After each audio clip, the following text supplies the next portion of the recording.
రాష్ట్ర public service commission ద్వారా నిర్వహించిన గ్రూప్ 3 పరీక్షలు ప్రశాంతంగా ముగిశాయి. జిల్లా కేంద్రంలోని ప్రభుత్వ పాలిటెక్నిక్ కళాశాలలో ఏర్పాటు చేసిన పరీక్ష కేంద్రాన్ని కలెక్టర్ రాజీవ్ గాంధీ హనుమంతు సోమవారం ఆకస్మిక తనిఖీ చేశారు. నిబంధనలు పక్కాగా పాటిస్తున్నారా లేదా అన్నది పరిశీలించి పలు సూచనలు చేశారు. కట్టుదిట్టమైన ఏర్పాట్ల నడుమ సాఫీగా పరీక్ష నిర్వహించడం జరిగిందని కలెక్టర్ తెలిపారు. సోమవారం జరిగిన పరీక్షకు జిల్లాలో మొత్తం 19,941 మంది అభ్యర్థులకు గాను 9,880 మంది హాజరు కాగా 10,058 మంది గైర్హాజరయ్యారని తెలిపారు.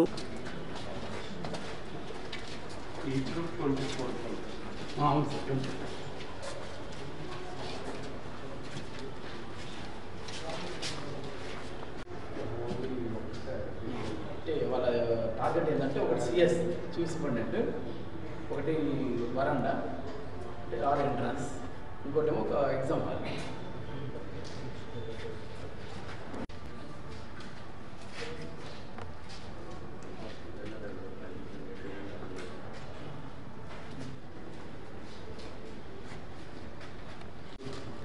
ఇక్కడ ఏం చేస్తారు? ఈ విషయం రాస్తారు. ఎటువంటి విషయం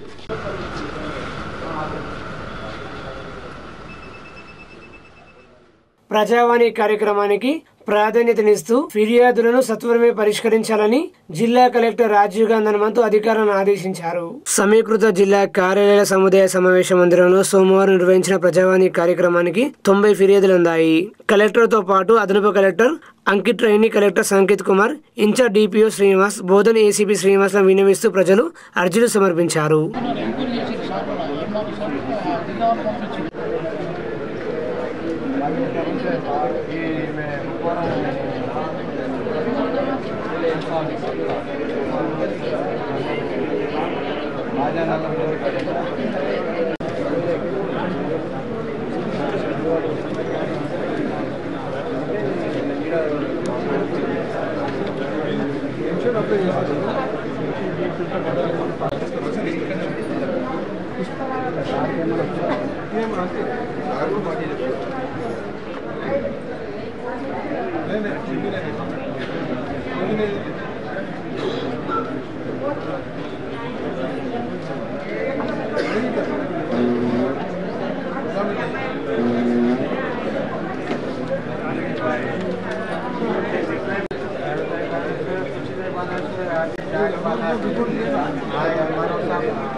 సార్ మాట్లాడేది అన్న మరి సార్ మాట్లాడాలి సార్ చూపించండి.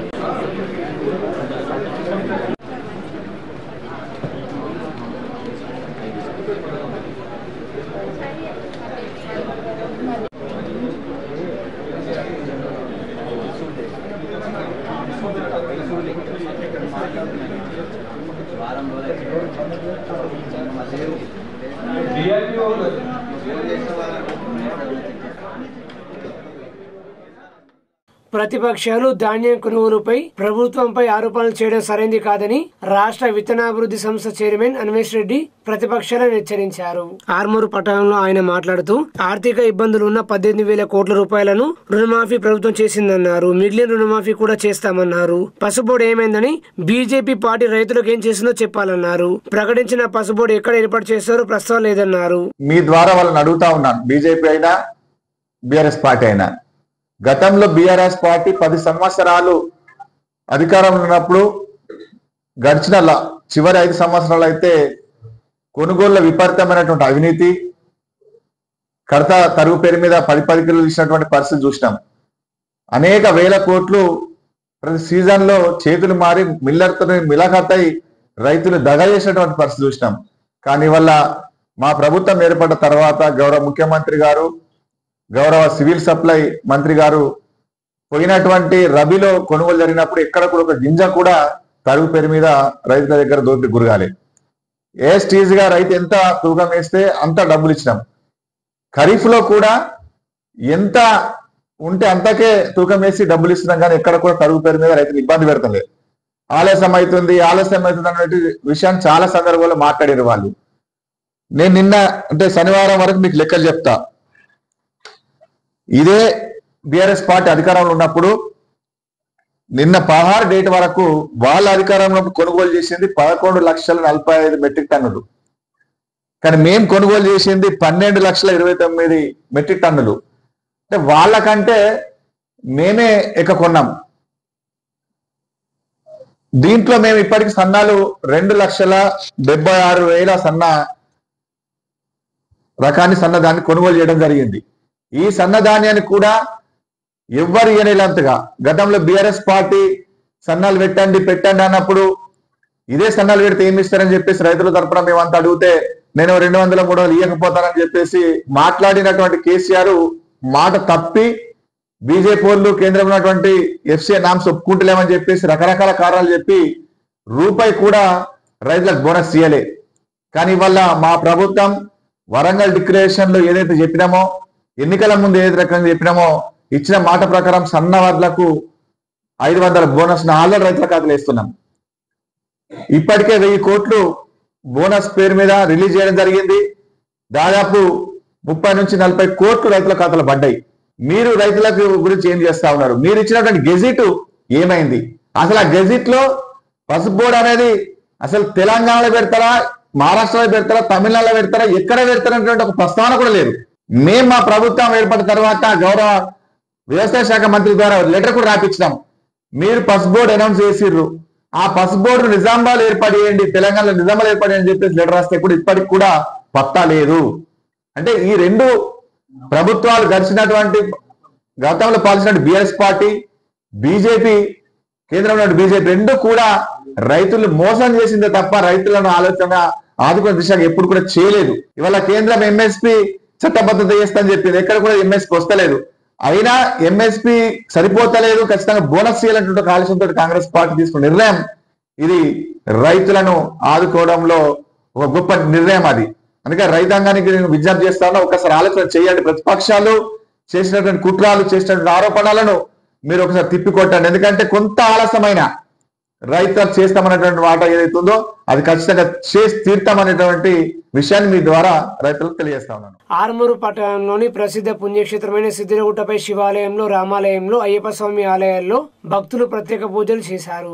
సిద్ధిరగుట్టపై కార్తీక మాసం సందర్భంగా ప్రత్యేక పూజా కార్యక్రమం నిర్వహించారు. ఈ కార్యక్రమంలో మహిళలు పెద్ద ఎత్తున పాల్గొన్నారు. అనంతరం స్వామివారి పలికి సేవ కార్యక్రమం నిర్వహించారు. అధిక సంఖ్యలో భక్తులు విచ్చేసి శివాలయంలో, రామాలయంలో, అయ్యప్ప స్వామి ఆలయంలో, దుర్గామాత ఆలయంలో తదితర ఆలయాల్లో ప్రత్యేక పూజ నిర్వహించారు. ఆలయ కమిటీ ఆధ్వర్యంలో భక్తులకు పెద్ద ఎత్తున అన్నదాన కార్యక్రమాన్ని ఏర్పాటు చేశారు. ఈ కార్యక్రమంలో ఆలయ కమిటీ సభ్యులు పాల్గొన్నారు.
అలాగే ఈరోజు కన్నం ప్రసాదాన్ని వారు అందిస్తున్న వారు క్రాంతి గంగారెడ్డి కుమారుని దంపతులు మరియు నినాదం పలుకుతూ ఈ కొండల వద్దకు వచ్చి ఇవ్వాల్సిన విజ్ఞప్తి చేస్తాము.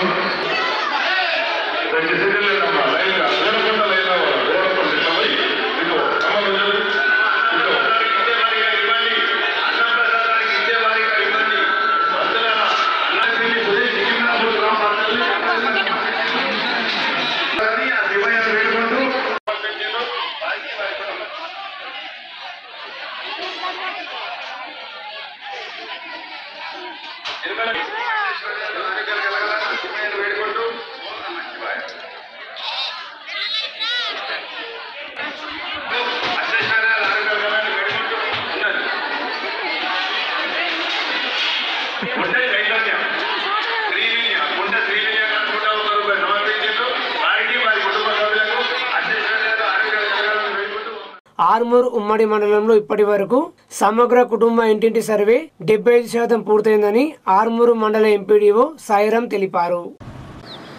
ఆర్మూరు మండల ప్రజలందరికీ నమస్కారం. నేను ఎంపీడీఓ సాయిరాం మాట్లాడుతున్నాను. మన మండల్లో ఇంటింటి సర్వే చాలా బాగా జరుగుతున్నది. దాదాపు 16,000 హౌస్హోల్డ్స్కు దాదాపు 12,500 ఆల్రెడీ కంప్లీట్ అయింది సర్వే.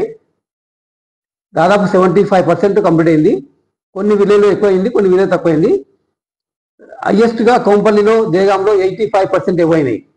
అలాగే తక్కువనేమో సుర్బియాల్, ఫతేపూర్ 62% అయింది. ఇక్కడ ప్రతి ఎన్యూమినేటర్ దగ్గరికి వెళ్ళి మేము ఎక్కడెక్కడ వీక్ ఉందో వాళ్ళందరికీ కూడా చెప్తున్నాము తొందరగా సర్వే కంప్లీట్ చేసుకోమని. ఇంకా 3-4 డేస్ లోపల ఈ సర్వే కూడా కంప్లీట్ అవుతుంది. దాదాపు ఇప్పుడు మండలం మొత్తము 75% ఆల్రెడీ అయిపోయింది. ఇంకా 25% ఉంది. దీనిలో భాగంగానే నేను ఈరోజు ఫతేపూర్ గ్రామానికి వెళ్ళిన, అక్కడ తక్కువ ఉంది కాబట్టి అక్కడ వాళ్ళందరికీ ఎన్యూమినేటర్స్కు తర్వాత మా పంచాయతీ రెడ్డికి అందరికీ సూచనలు ఇచ్చి తొందరగా సర్వే పూర్తి చేయాలని చెప్తున్నాను. అలాగే ఆలూరుకు మండలం సంబంధించి కూడా బాగా జరుగుతుంది. అక్కడ కూడా 75% సర్వే అయిపోయింది. జక్రంపల్లి మండలం అరుగు గ్రామ శివారులో గల వరుణ్ మోటార్స్ షోరూమ్ లో మారుతి సుజుకి కంపెనీకి చెందిన the new Darjeeling design car ను ఆర్మూర్ ఎమ్మెల్యే పైడి రాకేష్ రెడ్డి ప్రారంభించారు. షోరూమ్ కు విచ్చేసిన ఎమ్మెల్యేకు షోరూమ్ నిర్వాహకులు ఘనంగా స్వాగతం పలికారు. అనంతరం ఎమ్మెల్యే కేక్ కట్ చేసి సుజుకి కంపెనీ వారిని అభినందించారు. ఎమ్మెల్యే మాట్లాడుతూ కస్టమర్లకు ఉత్తమ సేవలు అందిస్తున్న వరుణ్ మోటార్స్ ఇండియాలోనే నెంబర్ 1 స్థానంలో ఉన్నారని, రాబోయే రోజుల ప్రజలకు మెరుగైన సేవలు అందించాలని సూచించారు. అనంతరం మేనేజర్ సందీప్ కుమార్ మాట్లాడుతూ కొత్త టెక్నాలజీతో స్విఫ్ట్ డిజైర్ కారు లాంచ్ చేయడం జరిగిందని, నూతన హంగులతో ఈ కారును రూపొందించడం జరిగిందని, మారుతూ సుజుకి ఎప్పటికప్పుడు నూతన వాహనాలను లాంచ్ చేస్తూ కొత్త టెక్నాలజీని కస్టమర్లకు పరిచయం చేస్తుందని అన్నారు. ఈ కార్యక్రమంలో వరుణ్ మోటార్స్ సిబ్బంది, భారతీయ జనతా పార్టీ నాయకులు తదితరులు పాల్గొన్నారు.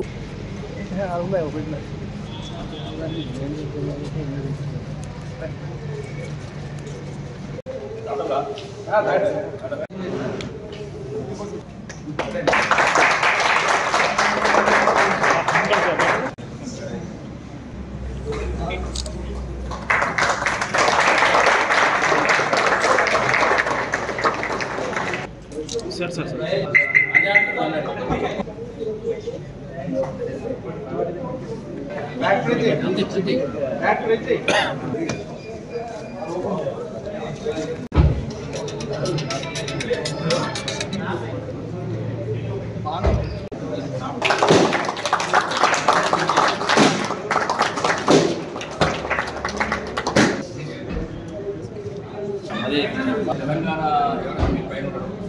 ఎమ్మెల్యే గారు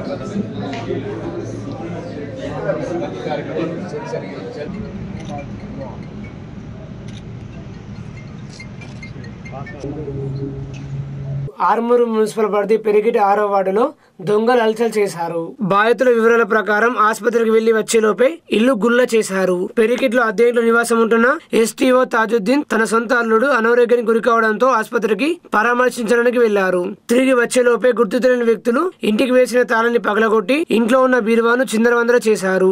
బీరువాలో దాచుకున్న 10 తులాల బంగారం, 5 తులాల వెండి, ₹1,00,000 నగదు అపహరించారు. దీంతో కుటుంబ సభ్యులు పోలీసులకు ఫిర్యాదు చేశారు. సంఘటన స్థలానికి ఆర్మూరు పోలీసులు చేరుకుని కేసు నమోదు చేసి దర్యాప్తు చేస్తున్నారు.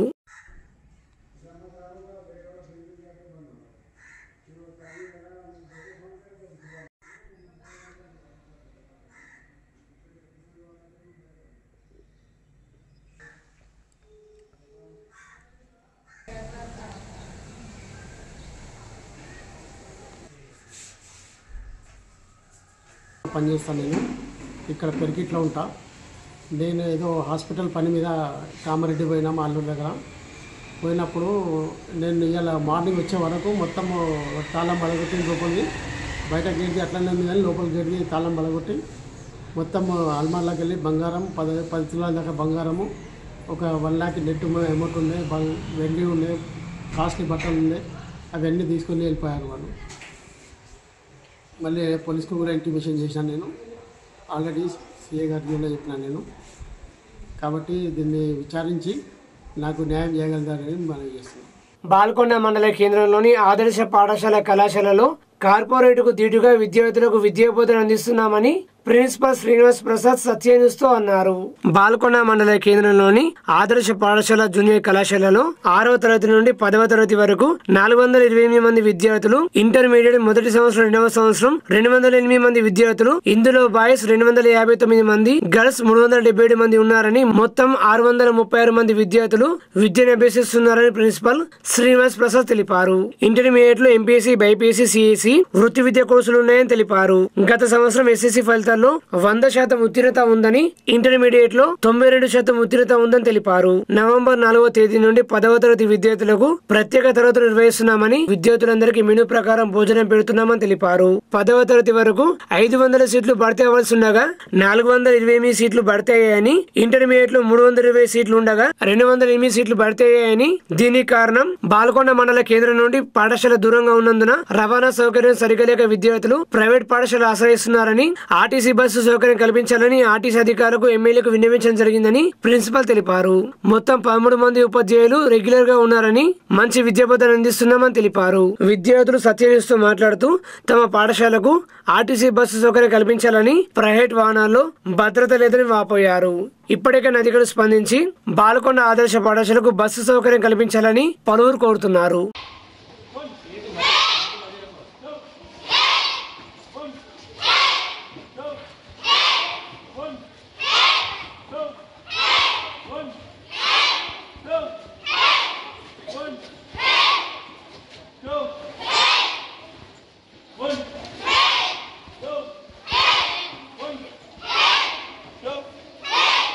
మండల కేంద్రంలో ఉన్నటువంటి ప్రభుత్వ మోడల్ పాఠశాల మరియు జూనియర్ కళాశాల ప్రధానాచార్యులు ప్రిన్సిపల్ శ్రీనివాస్ ప్రసాద్ గారితో మనం ఉన్నాము. వారి నుండి పాఠశాలకు సంబంధించినటువంటి మరియు జూనియర్ కళాశాలకు సంబంధించినటువంటి మరింత సమాచారాన్ని అడిగి తెలుసుకునే ప్రయత్నం చేద్దాం.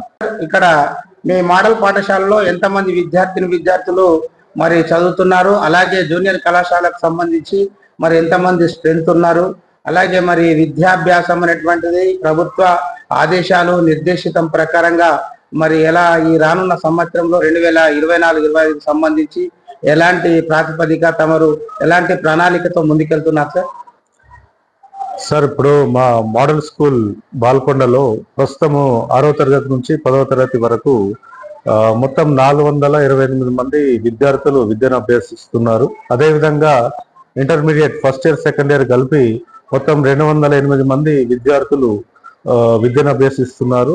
మొత్తం కూడి 636 మంది విద్యార్థులు మా పాఠశాల మరియు కళాశాలలో ప్రస్తుతం ఉన్నారు. వీరికి సంబంధించి ముఖ్యమైన విద్యకు సంబంధించి మన విద్యాశాఖ ఆదేశాల మేరకు 10వ తరగతికి గతంలోనే పోయిన సంవత్సరం 100% ఉత్తీర్ణత సాధించాము. ఈ సంవత్సరం కూడా మరి అదే విధంగా రిజల్ట్స్ సాధించడానికి ఇప్పటి నుంచే విద్యాశాఖ ఆదేశానుసారం నవంబర్ 4వ తారీఖు నుంచి స్పెషల్ క్లాసెస్ వారికి కండక్ట్ చేయడం జరిగింది. గతంలో ఏ పాఠాలైతే విద్యార్థులకు ఈ టీచర్స్ బోధించారో వాటిపైన పట్టు సాధించడానికి మార్నింగ్ ప్రొద్దున 1 గంట, సాయంత్రం 1 గంట ఈ పాఠశాల దినాల్లో మనము వారికి ప్రత్యేకంగా పాఠ్యాంశాలపై పట్టు సాధించే విధంగా సాధన చేస్తున్నాము. అట్లాగే ప్రతిరోజు పరీక్ష నిర్వహించి ఎప్పటికప్పుడు వారి యొక్క విద్యను ఏ విధంగా తీర్చిదిద్దాలి, వారికి మంచి ఉత్తీర్ణ శాతం పెంపొందించాలనే ఉద్దేశంతో చేయడం జరుగుతుంది. అదేవిధంగా స్పెషల్గా వారికి ఒక బుక్లెట్ కూడా తయారు చేసి వాటిని సాధన చేపిస్తున్నాము. అదేవిధంగా ఇంటర్మీడియట్కు కూడా ఇదే విధంగా గతంలో 92% ఉత్తీర్ణత శాతం ఉంది. ఈ సంవత్సరం మరి ఇంకా పెంచడానికి వారికి కూడా ఒక ప్రత్యేకమైనటువంటి ప్రణాళిక తయారు చేసి ఈ స్పెషల్ క్లాస్లో మనము ఇంప్లిమెంట్ చేస్తున్నాము. నిర్దేశిత విధంగా మరి ఈ పాఠశాలలో మరి ఫుల్ఫిల్ గా స్ట్రెంత్ మరి అలాగే ఫుల్ఫిల్ గా విద్యార్థులు ఉన్నారా? ఇంకా ఏమన్నా ఇంకా సీట్లు భర్తీ కావాల్సి ఉన్నాయా? మరి సీట్లు భర్తీ కాకుంటే దానికి ప్రధానమైనటువంటి కారణం ఏమై ఉంటుంది అని తమరు భావిస్తా ఉన్నారు? సార్, నేను ఇక్కడికి గత సెప్టెంబర్ 14 తారీఖున ఇక్కడ విధులలో చేరడం జరిగింది.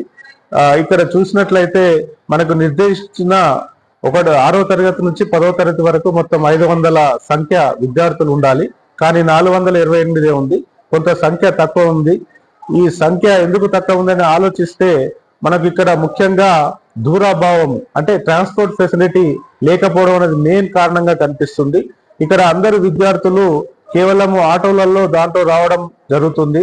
వారి యొక్క సొంత ఖర్చులు పెట్టుకొని రావడం జరుగుతుంది. కానీ ఇక్కడ ప్రభుత్వం నుంచి ఎలాంటి బస్ సౌకర్యం లేదు. కాబట్టి ఇదొక మెయిన్ కారణంగా చూసాము. అదేవిధంగా ఇంకొక కారణం ఏంటంటే ఇక్కడ గతంలో రెగ్యులర్ ఉపాధ్యాయులు మరియు ప్రిన్సిపల్ లేకపోవడం వల్ల కూడా ఇక్కడ తల్లిదండ్రులు ఆసక్తి చూపలేదేమో అనే ఒక కారణం కనిపిస్తుంది. కానీ ఇప్పుడు మొత్తం 13 మంది ప్రిన్సిపల్ తో పాటు 13 మంది ఉపాధ్యాయులు రెగ్యులర్ ఉపాధ్యాయులు రావడం వల్ల ఖచ్చితంగా మేము పిల్లల్ని ఈ ఏదైతే గ్యాప్స్ ఉన్నాయో, ఎన్రోల్మెంట్ గ్యాప్స్ ఉన్నాయో వాటిని అన్నిటిని కూడా పెంపొందించడానికి మా ప్రయత్నాలు మేము చేస్తున్నాము. తప్పకుండా వచ్చే సంవత్సరం ఈ టార్గెట్ ని మేము రీచ్ అవుతామని కూడా మేము ఆశిస్తున్నాము. ఈ దూరభారాన్ని విద్యార్థులకు దూరభారం అనేటువంటి లోపం ఏదైతే ఉందో దీన్ని తగ్గించే క్రమంలో మీరు మీ శాఖ సంబంధించి కానీ మరియు స్థానిక ప్రజాప్రతినిధులకు కానీ ఇటువంటి విషయాన్ని తెలియపరిచారా? ఏదైనా మెమోరాండం లాంటివి కానీ మీరు ఉత్తర ప్రత్యుత్తరాలు జరిపారా? గతంలో ఈ దూరభావాన్ని ఆలోచించి మేము డిపో మేనేజర్ వారికి ఒక లెటర్ ఇవ్వడం జరిగింది. వారు బస్సును కూడా ఇక్కడికి పంపి చూశారు, అంటే సౌకర్యం ఎలా ఉందని చూసి పోయారు. కానీ ఇంతవరకు ఎలాంటి బస్సు సౌకర్యాన్ని కల్పించలేదు. మళ్ళొకసారి మేము డిపార్ట్మెంట్ పరంగా వారికి ఉత్తరం రాసి డిపో మేనేజర్ని కలిసి ఇది ఖచ్చితంగా ఇక్కడికి ప్రభుత్వ వాహనం వచ్చే విధంగా బస్సెస్ నడిచే విధంగా మేము చర్యలు తీసుకుంటాము మేము రిక్వెస్ట్ చేసి, అదేవిధంగా ఇక్కడ ఈ భవన సముదాయం ఏదైతే 2015లో దీన్ని స్థాపించారో మోడల్ స్కూల్ ని, ఈ ఫస్ట్ ఫ్లోర్ లో ఉన్నటువంటి 2 వింగ్స్ కూడా ఎట్లా కన్స్ట్రక్షన్ లో లేవు. కావున ఇక్కడ కొంత పిల్లలకి క్లాస్ రూమ్ సరిపోవడం లేదు. కానీ దీనికి సంబంధించి మొన్ననే మేము గౌరవ ఎమ్మెల్యే గారిని ప్రశాంత్ రెడ్డి గారిని కలిసి మా యొక్క విన్నవాన్ని విన్నవించాము. త్వరలో వారు కూడా విద్యాశాఖతో మాట్లాడి ఇది ఏర్పాటయ్యే విధంగా చేస్తానని చెప్పారు. థ్యాంక్ యూ సార్, ధన్యవాదాలు. మేము ప్రైవేట్ ఆటోలో వస్తున్నాము. మాకు ఆర్టీసీ బస్సు కావాలి. ప్రేయర్కి లేట్ అవుతుంది ప్రొద్దున. మాకు ఆర్టీసీ బస్సులు రావాలని కోరుకుంటున్నాము. బాల్కొండ మండల కేంద్రంలోని పోలీస్ స్టేషన్ లో రూరల్ సిఐ శ్రీధర్ రెడ్డి సత్యన్యూస్ తో మాట్లాడారు. ఈ సందర్భంగా ఆయన మాట్లాడుతూ వాహనదారులు తప్పనిసరిగా ట్రాఫిక్ నియమాలు పాటించాలని సూచించారు. రూరల్ సిఐ శ్రీధర్ రెడ్డి మాట్లాడుతూ ద్విచక్ర వాహనదారులు తప్పనిసరిగా హెల్మెట్ ధరించాలని, మద్యం సేవించి వాహనం నడిపితే కఠిన చర్యలు తీసుకుంటామని హెచ్చరించారు. రూరల్ పోలీస్ స్టేషన్ పరిధిలో డ్రంక్ అండ్ డ్రైవ్ టెస్టులు కూడా నిర్వహిస్తున్నామని తెలిపారు. వాహనదారులు తప్పనిసరిగా ట్రాఫిక్ నియమ నిబంధనలు పాటించాలని సూచించారు. శాంతి భద్రతలపై ప్రత్యేక దృష్టి సారిస్తున్నామని తెలిపారు. నిజామాబాద్ జిల్లా మరి ఆర్మూర్ రూరల్ సంబంధించినటువంటి సర్కిల్ ఇన్స్పెక్టర్ అయినటువంటి శ్రీధర్ రెడ్డి గారితో మనం ఉన్నాము. వారి నుండి రోడ్డుకు సంబంధించినటువంటి ప్రమాదాలు జరగకుండా మరి పలు సూచనలు కానీ మరి పలు ఆదేశాలు కానీ అడిగి తెలిసిన ప్రయత్నం చేద్దాం. Good evening to all. ముఖ్యంగా ఆర్మూర్ రూరల్ సర్కిల్ పరిధిలో అలా బాల్కొండ, ముక్కాల్, మెండోరా, వేల్పూర్ మరియు నందిపేట పోలీస్ స్టేషన్ పరిధిలో గల అన్ని గ్రామాల ప్రజలకు తెలియజేయనిది ఏమనగా, 2 వీలర్స్ బైకులు కానీ స్కూటీలు కానీ ఏదైనా నడిపేటప్పుడు తప్పకుండా అందరూ కూడా హెల్మెట్ ధరించవలసిందిగా మేము కోరుచున్నాము. అదేవిధంగా ట్రిపుల్ రైడింగ్ కానీ మైనర్ రైడింగ్ కానీ ఎట్టి పరిస్థితుల్లో కూడా చేయవద్దని, వీలైనంత వరకు దాన్ని అవాయిడ్ చేయవలసిందిగా కోరుచున్నాము. ప్రతి ఒక్కరు కూడా రోడ్డు నిబంధనలు పాటిస్తూ డ్రైవింగ్ లైసెన్స్, ఇన్సూరెన్స్, ఆర్సీ కలిగి ఉన్నట్లయితే దురదృష్టవశాత్తు ఏదైనా ప్రమాదం జరిగినప్పుడు, ఒకవేళ మనకు ప్రమాదం జరిగినా లేదా మన వల్ల ఎదుటివారికి ప్రమాదం జరిగినా కూడా ఈ 2 సందర్భాలలో కూడా వెహికల్ ఇన్సూరెన్స్ అనేది ఆ కుటుంబాన్ని ఆదుకోవడం జరుగుతుంది. అదేవిధంగా బైకులు కానీ కార్లు కానీ నడిపే ప్రతి ఒక్కరూ ఆర్టీఏ అధికారులు సూచించిన ఫార్మాట్లో వెహికల్ నంబర్ ప్లేట్ ఉంచవలసిందిగా కోరుచున్నాము. దీనిపైన tampered number plate, without number ప్లేట్కు స్పెషల్ డ్రైవ్ చేయడం జరిగింది. ఈ నంబర్ ప్లేట్ కరెక్ట్ ఉండడం వల్ల మనకున్న ఉపయోగం ఏంటంటే, ముఖ్యంగా ఏదైనా అఫెన్స్ జరిగిన సందర్భంలో మనం సీసీ కెమెరాలను యూజ్ చేసుకొని వెహికల్ని ట్రేస్ చేసే ప్రయత్నం చేయడం జరుగుతుంది. అలాంటి సందర్భాల్లో వెహికల్ నంబర్ ద్వారా మనము కేసును పరిశోధించడానికి వీలవుతుంది. వెహికల్కు నంబర్ ప్లేట్ లేని సందర్భంలో కీలకమైన కేసులలో కేసును ఛేదించడం అనేది చాలా కష్టమవుతుంది. అదేవిధంగా చైన్ స్నాచింగ్లకు ముఖ్యంగా చాలామంది ట్యాంపర్డ్ నంబర్ ప్లేట్ లేదా without number plate vehicle use చేయడం జరుగుతుంది. సో ప్రజలందరూ కూడా విధిగా నంబర్ ప్లేట్లు ఉన్న వెహికల్లు, అదేవిధంగా ఆర్టీఏ అధికారులు సూచించిన ఫార్మాట్లో వెహికల్కి సంబంధించిన డ్రైవింగ్ లైసెన్స్ కానీ, ఇన్సూరెన్స్ కానీ, ఆర్సీ కానీ ఉంచుకోవాల్సిందిగా కోరుచు. ముఖ్యంగా అతివేగంగా నడపడం, రేసింగ్ లాంటివి పోకుండా యువత అందరూ కూడా జాగ్రత్తగా నడపాలి. ఇంకొకటి ఏంటంటే, ముఖ్యంగా డ్రంక్ అండ్ డ్రైవ్ విషయంలో కూడా స్ట్రిక్ట్ ఎన్ఫోర్స్మెంట్ చేయడం జరుగుతుంది. డ్రంక్ అండ్ డ్రైవ్ అనేది చాలామంది నడిపే టైంలో ప్రమాదం జరిగే వరకు కూడా నేను చాలాసార్లు నడిపినాము, ఎప్పుడు ఎలాంటి ప్రమాదం కాలేదు అనే కాన్ఫిడెన్స్ తోటి నడపడం జరుగుతుంది. కానీ మనకు ఎప్పుడైతే ఇంటాక్సికేషన్ కండిషన్లో ఉండి మద్యం తాగి ఉన్నప్పుడు మన మెదడు నుంచి వివిధ శరీర భాగాల కోఆర్డినేషన్ అనేది దెబ్బతిని ప్రతిస్పందన అనేది లేట్గా రావడం జరుగుతుంది. దానివల్ల క్షణంలో, సెకండ్లలో ప్రమాదాలు జరిగి ఎదుటివారికి లేదా మనకు ప్రమాదాలలో నష్టం జరిగే ఛాన్స్ ఉన్నాయి. కాబట్టి ఇవన్నీ సూచనలు పాటిస్తూ, రోడ్డు భద్రతా నియమాలను పాటిస్తూ సేఫ్ జర్నీ చేయవలసిందిగా సర్కిల్ పరిధిలోని ప్రజలందరినీ కోరడం జరుగుతుంది. జక్రాంపల్లి మండలం పడకల గ్రామంలో ఎక్సైజ్ శాఖ అధికారులు దాడులు నిర్వహించారు. Nizamabad prohibition and excise deputy commissioner ఆదేశాల మేరకు మరియు జిల్లా ప్రొహిబిషన్ మరియు ఎక్సైజ్ అధికారి కె మల్లారెడ్డి పర్యవేక్షణలో జక్రాంపల్లి మండలం పడకల గ్రామంలో మెడికల్ సర్వీసెస్ లో వివిధ ఎక్సైజ్ స్టేషన్, ఆర్మూర్, భీమ్గల్, నిజామాబాద్ మోర్తలలో 1.05 కోట్ల విలువైన 353 కిలోల ఎండు గంజాయి, 1.5 కిలోల డైనోఫామ్ మరియు 2.5 కేజీ అల్ఫాజలం డిస్ట్రాయ్ చేయడం జరిగింది. భీమ్గల్ ఎక్సైజ్ స్టేషన్ పరిధిలో 8 కేసులలో 2.5 కేజీ గంజాయి, 1 కేజీ డైజోఫామ్ మరియు 1/2 కేజీ అల్ట్రాజలం డిస్టర్బ్ చేయడం జరిగింది. ఈ కార్యక్రమంలో DPO Nizamabad Mallareddy, Armoor SHO Stevenson, Morthad SHO Gundappa, Nizamabad SHO Dilip, Bheemgal SHO Venumadhavarao, సంబంధిత స్టేషన్ల సిబ్బంది తదితరులు పాల్గొన్నారు.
మంట ఫుల్ వెళ్తుంది సార్.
తెలంగాణ యూనివర్సిటీలో ఖాళీగా ఉన్న సీట్లను భర్తీ చేయాలని తెలంగాణ యూనివర్సిటీ పీడీఎస్ నాయకులు డిమాండ్ చేశారు. నాయకులు రవీంద్ర మాట్లాడుతూ ప్రతి సంవత్సరం వందల సంఖ్యలో తెలంగాణ యూనివర్సిటీలో సీట్లు ఖాళీగా మిగిలిపోతున్నాయని, పేద విద్యార్థులు యూనివర్సిటీ విద్యకు దూరం అవుతున్నారని, బయట పీజీ కళాశాలలకు స్పాట్ కౌన్సిలింగ్ ద్వారా ఖాళీలను భర్తీ చేసుకోవడానికి అవకాశం ఇస్తున్నారని, కానీ యూనివర్సిటీలో గత కొన్ని సంవత్సరాలుగా ఖాళీ సీట్లను భర్తీ చేయడం లేదని, కావున ఈసారైనా ఖాళీగా ఉన్న ఇంటిగ్రేటెడ్ కోర్సులు పీజీ, ఎల్ఎల్బి, బిఎడ్ సీట్లను స్పాట్ కౌన్సిలింగ్ ద్వారా భర్తీ చేసి గ్రామీణ ప్రాంతాల విద్యార్థులకు న్యాయం చేయాలని డిమాండ్ చేశారు. ఈ కార్యక్రమంలో పీడీఎస్ యూనివర్సిటీ నాయకులు హనుమాన్లు, రాకేష్ వెంకన్న, కార్తీక్ రవీంద్రనాథ్, ప్రభాస్, తరుణ్ గౌతమ్ రాజు తదితరులు పాల్గొన్నారు. తెలంగాణ యూనివర్సిటీలో ప్రతి సంవత్సరం వందలాది సీట్లు అన్నీ మిగిలిపోతున్నాయి. ఆ సీట్లన్నీ భర్తీ చేయాలని చెప్పేసి మేము పీడీఎస్గా డిమాండ్ చేస్తున్నాము. ఏదైతే బయట కాలేజీల్లో అన్ని స్మార్ట్ అడ్మిషన్లు కౌన్సిలింగ్ ఇస్తున్నారు, మన యూనివర్సిటీ అనుమతిస్తున్నది. కానీ మన తెలంగాణ యూనివర్సిటీలో ఎంతో విద్యార్థులు చదువుకోవాలని చెప్పేసి తపనపడుతుంటారు. కానీ అలాంటి విద్యార్థులకి కౌన్సిలింగ్ పెట్టకుండా ఇప్పటివరకు నిర్లక్ష్యం చేస్తున్న ఈ తెలంగాణ యూనివర్సిటీ యాజమాన్యం మేము ప్రశ్నిస్తున్నాము. రేపటిలోగా తెలంగాణ యూనివర్సిటీలో ఏ అయితే డిపార్ట్మెంట్లో ఖాళీ ఉన్న సీట్లన్నీ భర్తీ చేయాలని చెప్పేసి మేము పీడీఎస్ విద్యార్థి సంఘాలుగా డిమాండ్ చేస్తున్నాము.